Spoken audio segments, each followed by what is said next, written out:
Why do Muslims seem to dislike us so much? I've tried to explain to a Muslim friend that we do not worship idols, but it seems to fall on deaf ears. It's actually really two issues here.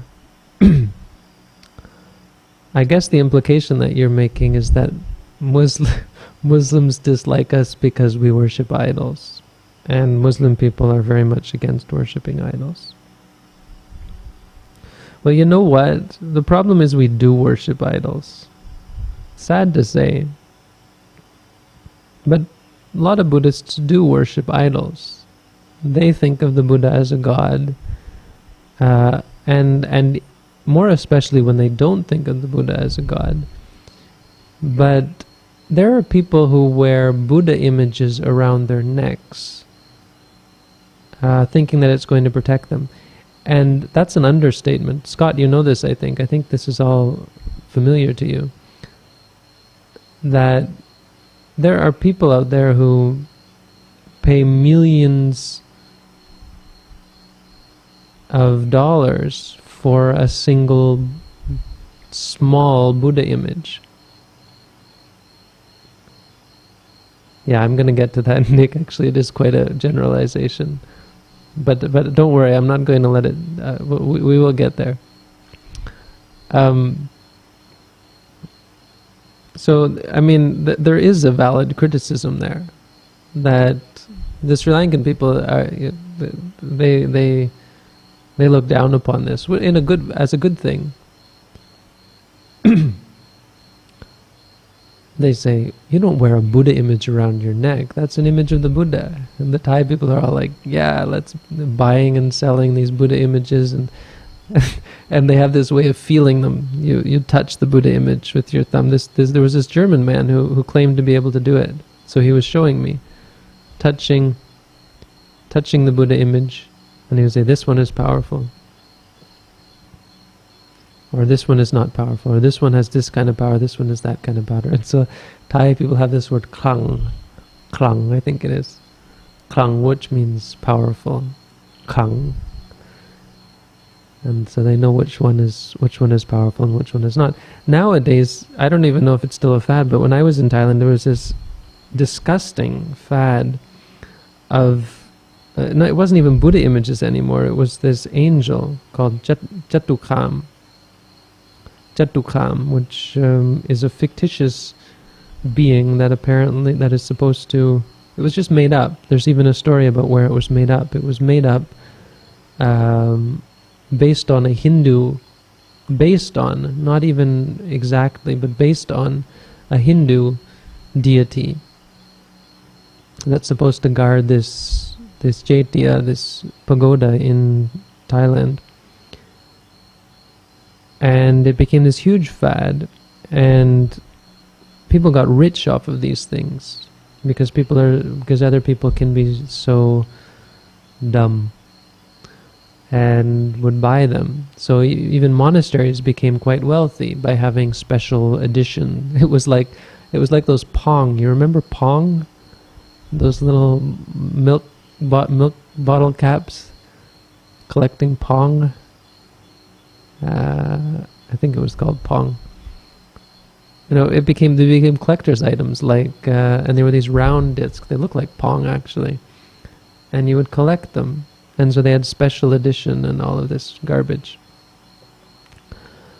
People say the same about Buddha images. They have this huge ceremony to bless and to christen a Buddha image and make it powerful, and they put all sorts of spells over it and all sorts of stuff.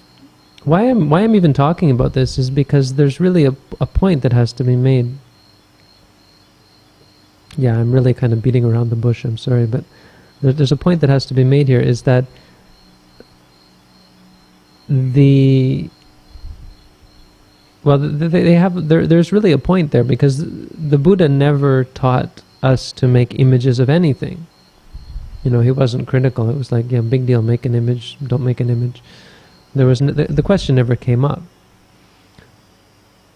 There's a famous story, and one that we always tell, is that the first Buddha images were Greek. the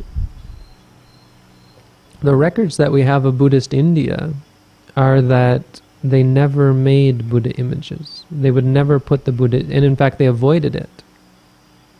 So when they wanted to tell a story and they would inscribe it on rocks, the kings would do this. Instead of putting the Buddha, they would put a wheel of the Dhamma, or they would put a Bodhi leaf, or they would put just an empty. When they want to show the Buddha on the Bodhisattva riding this horse, they would put just the empty horse, because it was never done. And so the point I'm trying to make is that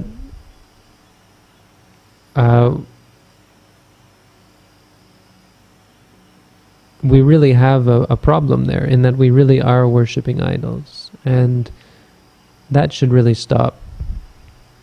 And of course the defense that's always used, that I haven't used, is that we use the Buddha image in order to recollect the Buddha, which I think can be a valid excuse, but it sets you up for a lot of danger, especially when dealing with people who believe graven images are sin and punishable by death or so on. So let's relate this back to the question, because not all Muslims dislike us.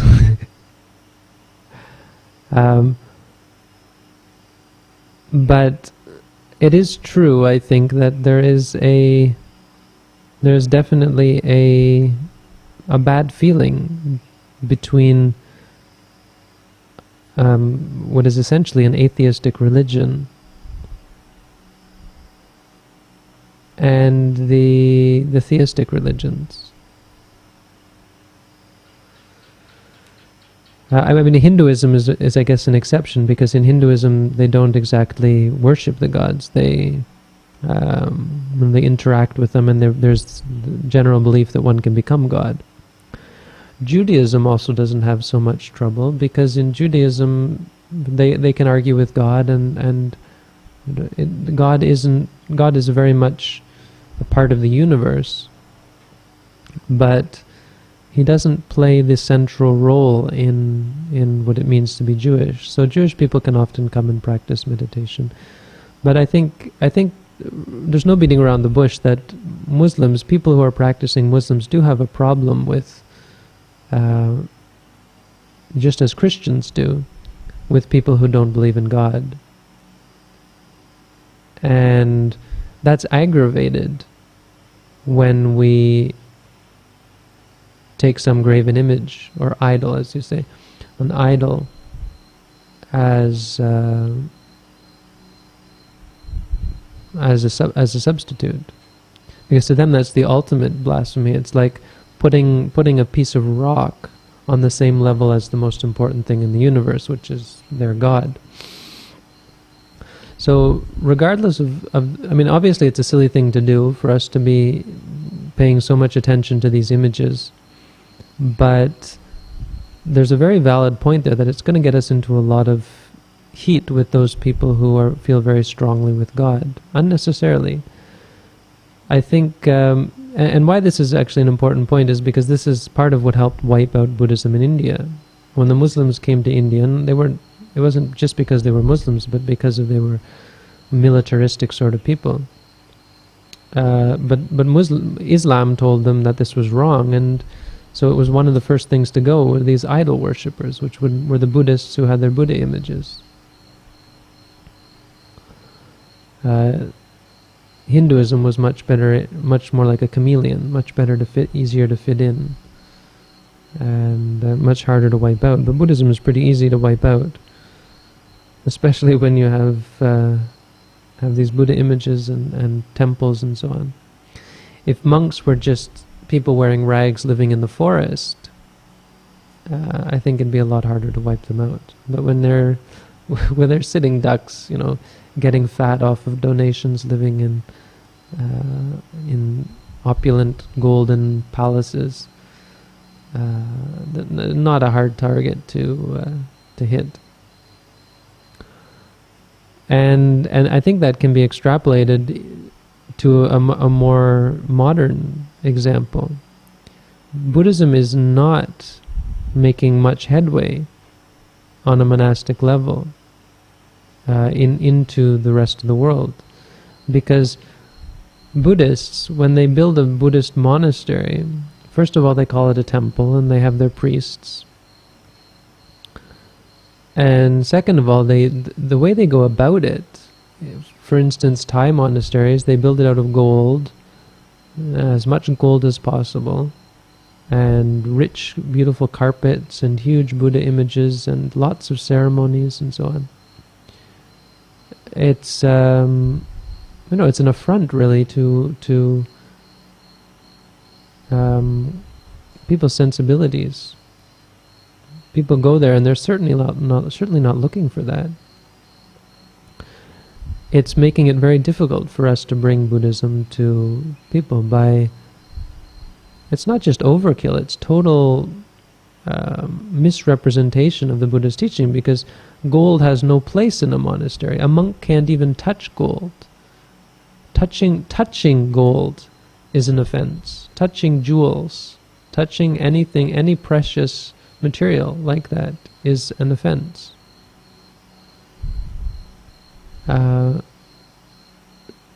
So it's a real danger.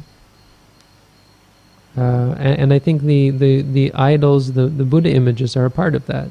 We don't need Buddha images to spread Buddhism. It's the Dhamma which will spread Buddhism. And yes, you have the excuse that it helps us to remember the Buddha and think about him.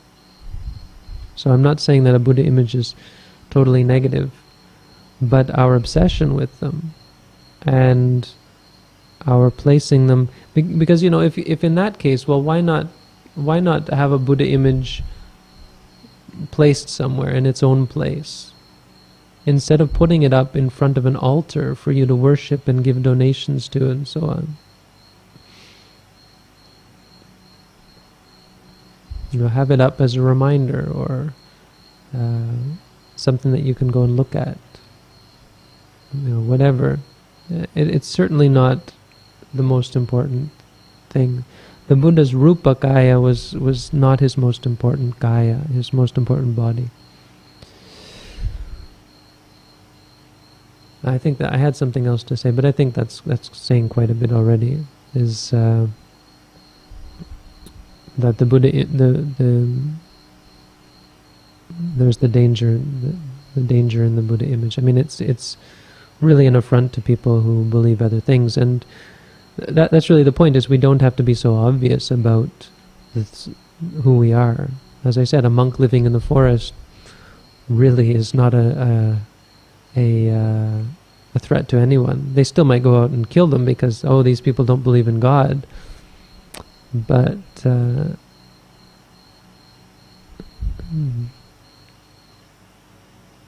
there's not so much of a problem there. The other part of the answer, I guess, that I should say is it's because these people have wrong views, and when people have wrong views, they tend to be I want to say judgmental, but here I am judging them. But it's people who hold on to views. They believe this is right and nothing else is right, and so they're apt to criticize anyone who just disagrees. They're not just criticize; they might even persecute. And it's not just the Muslims. The Christians were horrible about it. The Spanish Inquisition, the Crusades. It has to do with belief. The stronger your belief, the less tolerant you are of people who disagree. So the word atheist is just a shock to people. It's a 4-letter word.